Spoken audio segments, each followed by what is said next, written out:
തിരുവനന്തപുരത്തെ 47ാമത് മേയറായി വി രാജേഷ്. മേയറായി തെരഞ്ഞെടുക്കപ്പെട്ടതിൽ സന്തോഷമെന്നും പ്രഖ്യാപനം അപ്രതീക്ഷിതമായിരുന്നുവെന്നും കുടുംബം ജനം ടിവിയോട് പ്രതികരിച്ചു.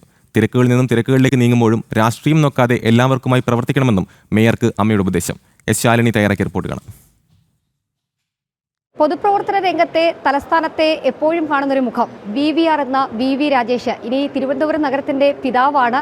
പിതാവ് മാത്രമല്ല, ഒരു കുടുംബത്തിന്റെ കുടുംബനാഥനാണ്. കഴിഞ്ഞ കുറേ കാലങ്ങളായി അദ്ദേഹത്തിന്റെ വീട്ടിൽ കിട്ടാറില്ല എന്നുള്ളൊരു പരാതി ആ കുടുംബത്തിനുണ്ടായിരുന്നു. ഇനിയിപ്പോൾ കുറച്ചുകൂടെ തിരക്കിലേക്ക് പോവുകയാണ്. അദ്ദേഹത്തിന്റെ സഹധർമ്മിണി നമുക്കൊപ്പം ചേരുകയാണ്. ചേച്ചി, എങ്ങനെയാണ് ഇനിയിപ്പോൾ VVRനെ വീട്ടിൽ കിട്ടുമെന്ന് പ്രതീക്ഷിക്കുന്നുണ്ട്? ഇതുവരെ കിട്ടാറില്ലായിരുന്നു, ഇനിയിപ്പോൾ കൂടുതൽ ഉത്തരവാദിത്വം ചുമതലകളാണ്. ഇങ്ങനെ കാണുന്ന ഈ ഒരു നിമിഷത്തിൽ ഞങ്ങൾ പ്രത്യേകിച്ച് ഞങ്ങൾക്കൊന്നും സംഭവിക്കില്ല. കാരണം ഫുൾ ടൈം രാഷ്ട്രീയ പ്രവർത്തനം ആയതുകൊണ്ട് ഞങ്ങളുടെ ഫാമിലിയിൽ പ്രത്യേകിച്ച് ഒന്നും സംഭവിക്കില്ല. രാവിലെ പോയി രാത്രി വരുന്നൊരു ഫുൾ ടൈം രാഷ്ട്രീയ പ്രവർത്തനമുണ്ട്.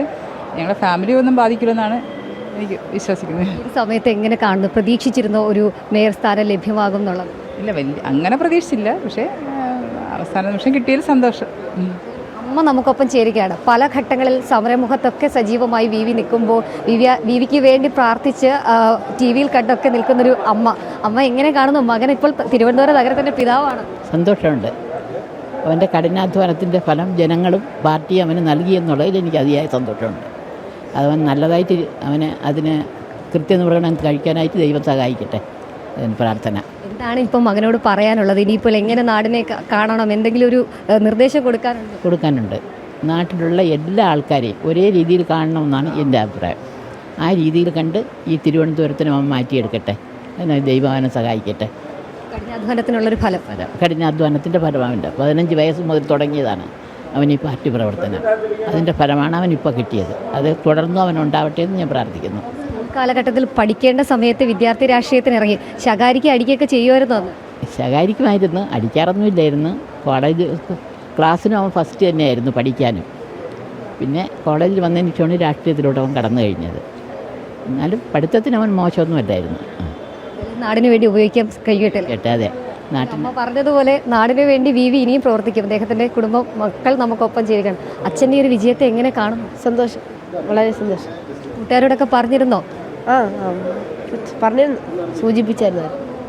വീട്ടിൽ അച്ഛനെ കിട്ടാത്തതിൻ്റെ വിഷമവും പ്രയാസമൊക്കെ പങ്കുവെക്കുമായിരുന്നോ നേരത്തെ? ഒരു കാര്യത്തിന് വേണ്ടി, വലിയൊരു കാര്യത്തിന് വേണ്ടിയാണല്ലോ പോണത്, അതുകൊണ്ട് കുഴപ്പമില്ല. സന്തോഷം മാത്രം.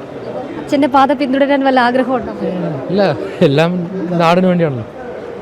നാടിന് വേണ്ടി സമർപ്പിച്ചു എന്നുള്ളതാണ് അവർ പറയുന്നത്. മറ്റു കുടുംബാംഗങ്ങളൊക്കെ ഇവിടെയുണ്ട്. അദ്ദേഹത്തിൻ്റെ കുടുംബം ഈ ഒരു സന്തോഷ വേളയിൽ തിരുവനന്തപുരത്ത് അദ്ദേഹത്തിൻ്റെ ഈ ഒരു സത്യപ്രതിജ്ഞാ ചടങ്ങുകൾ കാണാനായി ഇവിടെ എത്തി. നഗരസഭയിൽ സത്യപ്രതിജ്ഞാ ചടങ്ങുകൾ കണ്ടു.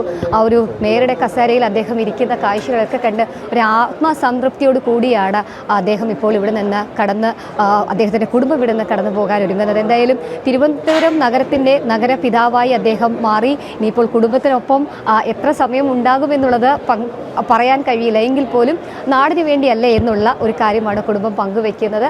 അവരുടെ കുടുംബത്തിൻ്റെ ഒരു വലിയ ഭാഗത്തെ നാടിനായി സമ്മാനിച്ച് നാടിൻ്റെ ക്ഷേമ പ്രവർത്തനങ്ങൾക്കായി വിനിയോഗിക്കാനാണ് അവർ നൽകിയിട്ടുമുള്ളത്. ക്യാമറമാൻ മനോജ് അനുപം, എസ് ശാലിനി, ജനം, തിരുവനന്തപുരം.